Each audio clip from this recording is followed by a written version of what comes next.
இன்னைக்கு எனக்கு இருந்த ஒரு பெரிய குறை நீங்கி விட்டது. என்னன்னா, தம்பிக்கிட்ட ஏதாச்சும் ஒன்று வாங்கணும்னு பிளான் பண்ணிட்டு இருந்தேன். பெரியார் படத்தில் நடிச்சதுக்கு நான் சம்பளம் வேண்டான்னு சொல்லிட்டேன்.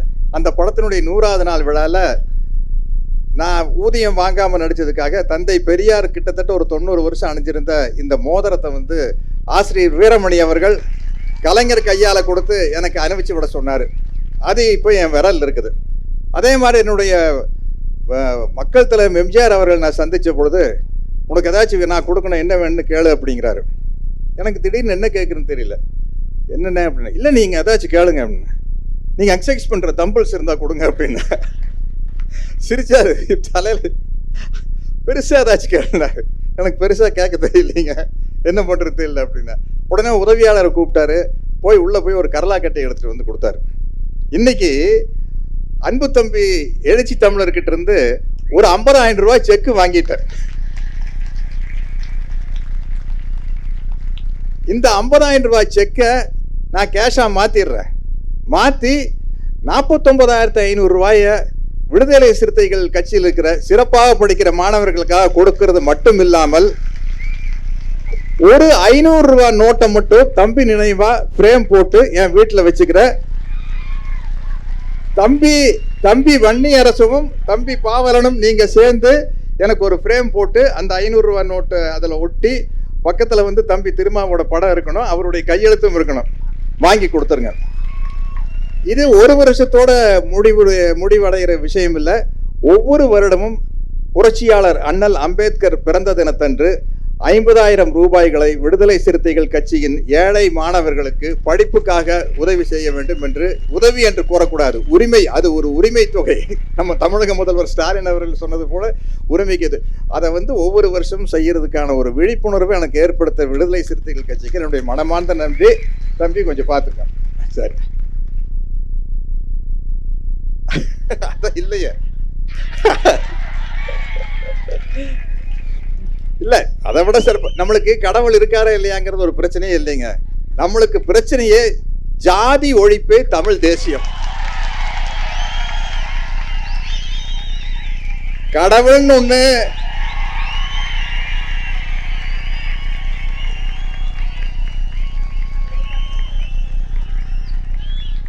ஜாதியை வச்சுட்டு தமிழ் தேசியம் எப்படி சாத்தியமாகும்? ஆணவ கொலை எப்படி நடக்குது? ஜப்பான்ல இருந்து வந்தா வெட்டுறான்? ஜப்பான்காரன் வெட்டுறானா? சைனாக்காரன் வந்து வெட்டுறானா? ஒரு தமிழன் தான் இன்னொரு தமிழனை வெட்டுறான். அப்ப ஜாதி ஒழியாம எப்படி தமிழ் தேசியம் மலரும்? அதனால ஜாதி ஒழிப்பே தமிழ் தேசியம், அதுதான் முக்கியமான கொள்கை. அதை வச்சுக்கிட்டு ஜாதியை வச்சுட்டு அடங்கு அப்படின்னா அடங்க மறுப்போம், அத்துமீறுவோம்.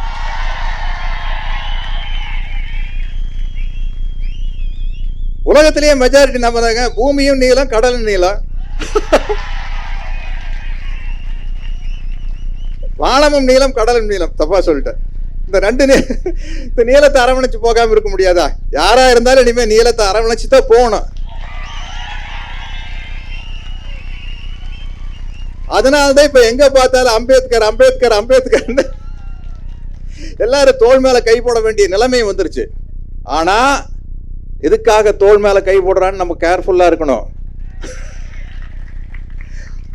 வாத்தியார் பாட்டு ஒன்று இருக்கு, எம்ஜிஆர் பாட்டு, போயும் போயும் மனிதனுக்கு. அதுல கைகளை தோளில் போடுகிறான், அதை கருணை என்று அவன் கூறுகிறான், பைகளில் எதையோ தேடுகிறான், கையில் பட்டதை எடுத்து ஓடுகிறான், பாயும் புலியின் கொடுமையை இறைவன் பார்வையில் வைத்தானே, இந்த பாழும் பாசிச குணங்களை மனிதன் போர்வையில் மறைத்தானே.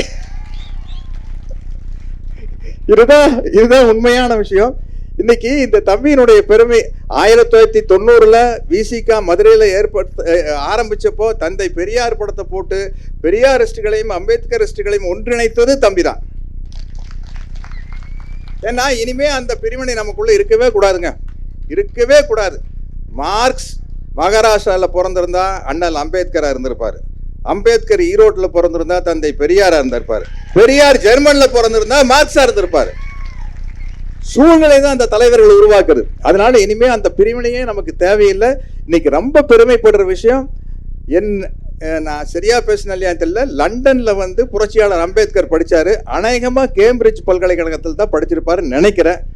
அந்த கேம்பிரிட்ஜ் பல்கலைக்கழகத்தில் அம்பேத்கர் அவர்கள் படித்த பல்கலைக்கழகத்திலிருந்து எலூசிவ் டெமோக்ரஸி அப்படின்னு அன்பு தம்பி திருமாவை பற்றி ஒரு புத்தகம் வெளியிட்டு இருக்காங்க. அப்போ இவரை ஏன் நம்ம வாழும் அம்பேத்கர்னு சொல்லக்கூடாது?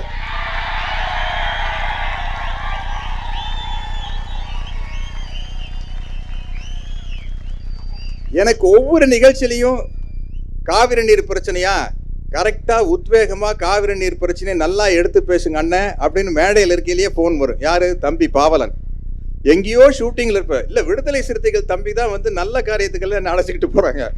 எங்கேயோ ஷூட்டிங்ல இருப்ப, வன்னி அரசுகிட்ட இருந்து போன் வரும், அண்ணே செங்கல்பட்டுல வந்து ஈழ விடுதலைக்கு ஆதரவா மாணவர்கள் உண்ணாவிரதம் இருக்கிறாங்க, கொஞ்சம் போயிட்டு வந்துடலாம் வாங்கன்னு தம்பி வன்னி அரசு தான் கூப்பிட்டு போவார். இப்படி என்னை வழிநடத்தும் ஆசிரியர்களாக தம்பி திருமாவளவன் மட்டும் இல்ல, விடுதலை சிறுத்தைகள் கட்சிகளின் ஒவ்வொரு தொண்டர்களும் இருக்கிறார்கள். அதனால இங்க இருக்கிற ஆயிரக்கணக்கான ஆசிரியர்களுக்கு என்னுடைய நன்றியை முதல்ல நான் தெரிவிச்சுக்கிறேன்.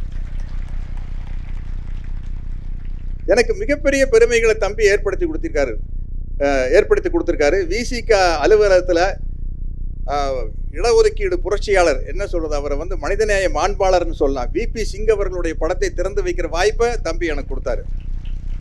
அதே மாதிரி விடுதலை புலிகளின் தலைவர் மேதகு பிரபாகரன் அவர்களின் படத்தை திறந்து வைக்கும் ஒரு வாய்ப்பை தம்பி தான் எனக்கு கொடுத்தாரு.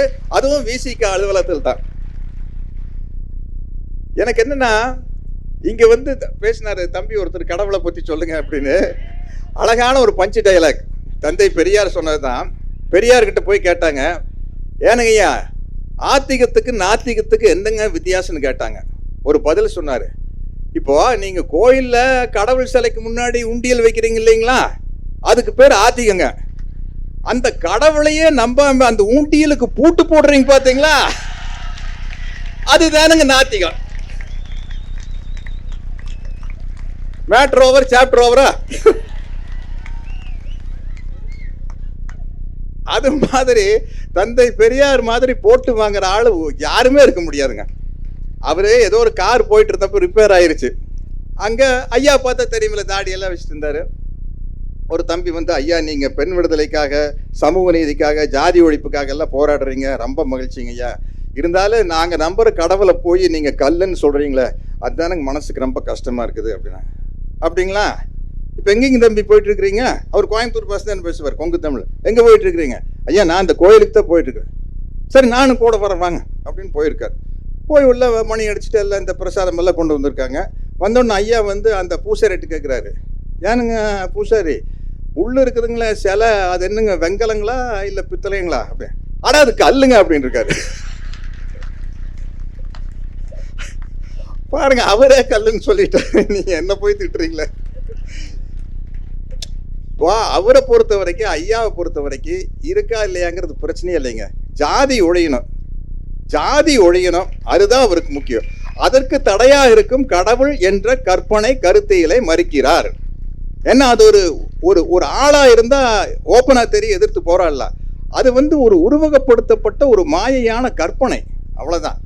அதனால இங்க வந்து அதை முதல்ல எடுத்தோம்னா தான் முடியும். இப்போ அதை வச்சு தானே எல்லா வித்தையும் காட்டிக்கிட்டு இருக்கிறாங்க.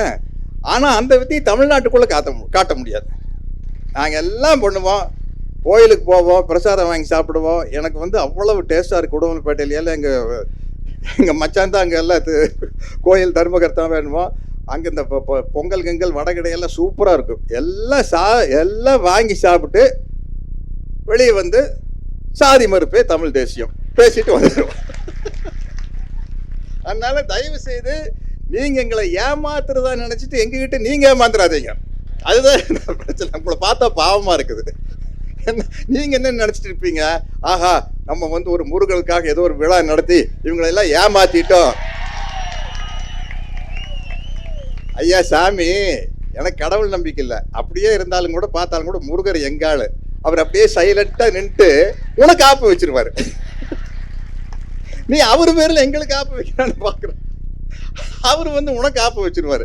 அதனால வந்து இந்த தமிழ்நாடு இன்னைக்கு இந்த அளவுக்கு முன்னிலையில் இருக்கிறது என்றால் அதற்கு தந்தை பெரியாருடைய சிந்தனைகளும் அம்பேத்கருடைய சிந்தனைகளும் பெரியார் அவர்கள் ரஷ்யா போயிட்டு வந்து சொன்னார், பொருளாதாரத்தை பொறுத்த வரைக்குங்க என்னோட பாலிசி வந்து கம்யூனிஸ்ட் தானுங்க பேசினார். பொருளாதாரத்தை பொறுத்த வரைக்குங்க என்னோட பாலிசி கம்யூனிஸ்ட் தானுங்க. ஆனால் முதல்ல ஏழை பணக்கார வித்தியாசம் ஒழியணுமா இல்லை சாதி ஒழியணுமான்னு கேட்டால் நான் முதல்ல சாதி தான் ஒழியணும்னு சொல்லுவேனுங்க. ஏன்னா சரியான வாய்ப்பு கிடைச்சா ஒரு ஏழை பணக்காரன் ஆயிடுவானுங்க. ஆனால் என்னதான் வாய்ப்பு கிடைச்சி பணக்காரன் ஆனாலும் தாழ்ந்த ஜாதின்னு முத்திரவு குத்தப்பட்டவன் ஜனாதிபதியாக இருந்தாலும் கோயிலுக்கு வெளியே தானே உட்காரணும். ஜனாதிபதியாக இருந்தாலும் பார்லிமெண்ட்டுக்குள்ளே பூசை பொண்ணையில் வர முடியாதுங்க. இது பெரியார் சொல்ல, இப்போ இது லேட்டஸ்டாக நடந்த விஷயம் இல்லை. அவர் சொன்னது என்னதான் பொருளாதார வசதி வந்தாலும் உன்னை வந்து தாழ்த்தப்பட்ட ஜாதியாக தான் முத்திரை குட்டி அமைக்கி வச்சிருப்பா. அதனால முதல்ல ஜாதி தான் ஒழியணும்னு சொன்னாங்க. அதனால அந்த அம்பேத்கர் வழியில், மார்க்சிய வழியில், பெரியாரிய வழியில் நடந்து கொண்டிருக்கும் தம்பி திருமாவளவனின் கொள்கை அடிப்படையில் பணியாற்றும் உங்கள் அனைவருக்கும், தம்பி திருமாவர்களுக்கும் இந்த நேரத்தில் இந்த நன்றியை கூறி, இந்த விருதுக்கு நன்றி கூறி விடைபெறுகிறேன். வணக்கம்.